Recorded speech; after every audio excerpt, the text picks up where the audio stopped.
So now we are big with the next question of complementary factor, which is dq y by dx cube minus 8y। जैसा हमने पिछले videos में discuss किया है कि D by D x को हम कैपिटल डी लिखते हैं, कैपिटल डी की पावर, जैसे यहाँ कितनी है 3, तो 3 लिख दी हमने। वाई एज इट इज़ लिखा माइनस डी और वाई। ओके, अब हम इसे लिख सकते हैं डी क्यूब माइनस 8 और वाई को कॉमन ले सकते हैं इज इक्वल्स टू 0।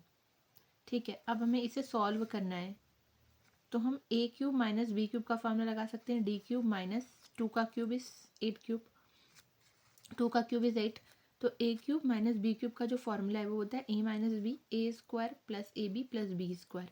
इसी फॉर्मूले में हम ए और बी की वैल्यू पुट करेंगे। जैसा कि हमने पहले भी देखा है कि सॉल्व करने के लिए डी को हम एम में रिप्लेस करते हैं, वही हमारी ऑक्सिलरी इक्वेशन होती है।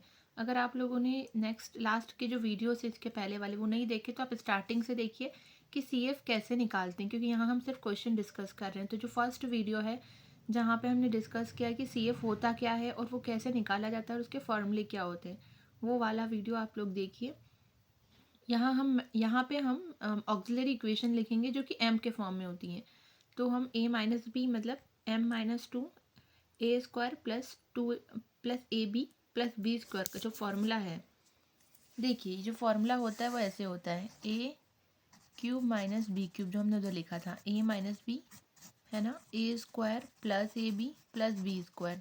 तो यहाँ ए क्या है हमारे पास, ए की वैल्यू हमारे पास एम थी, एम क्यूब माइनस 2 क्यूब, तो हम ए माइनस बी की जगह एम माइनस 2 लिखेंगे। फिर यहाँ हम लिखेंगे एम स्क्वायर और एम और 2 का मल्टीप्लाई कर देंगे क्योंकि ए भी है, तो 2m प्लस में बी स्क्वायर मतलब 2 का स्क्वायर इज 4। तो हमारे पास फार्मूला यही है m minus 2 m square plus 2m plus 4।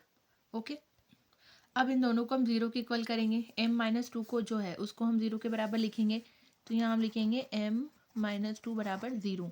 तो m की वैल्यू 2 आ गई which is a real root. अब इसे भी हमें सॉल्व करना है M square plus 2m plus 4 को, तो इसे भी हम जीरो के बराबर रखेंगे। इसे सॉल्व करने के लिए हमें श्रीधराचार्य फॉर्मूला यूज़ करना पड़ेगा जो कि होता है minus B plus minus B square minus 4ac upon 2 है। तो b का यहाँ पर a की वैल्यू क्या है, a इज़ 1, b की वैल्यू 2 और c की वैल्यू 4 है। तो ये वैल्यू इसमें पुट करेंगे तो b की वैल्यू क्या आएगी 2 माइनस 2 प्लस माइनस b का स्क्वायर मतलब 2 का स्क्वायर इज 4 माइनस, यहाँ पे माइनस है 4 इंटू ए इंटू सी, तो क्या होगा 4 इंटू ए मतलब 1 और c मतलब 4, तो 4 4 का 16 हो जाएगा। अब 4 में से जब 16 माइनस होगा तो हमें क्या मिलेगा 12 मिलेगा, जिसको हम लिख सकते हैं 2√3, और माइनस आएगा तो माइनस रूट के अंदर -1 इज आई होता है, तो हमारी जो वैल्यू आएगी वो आएगी -2/2 लिख सकते हैं प्लस -2/2 i√3। 2 से 2 कैंसिल तो यहाँ -1 प्लस माइनस i√3, ये हमारा फॉर्मूला बन जाएगा।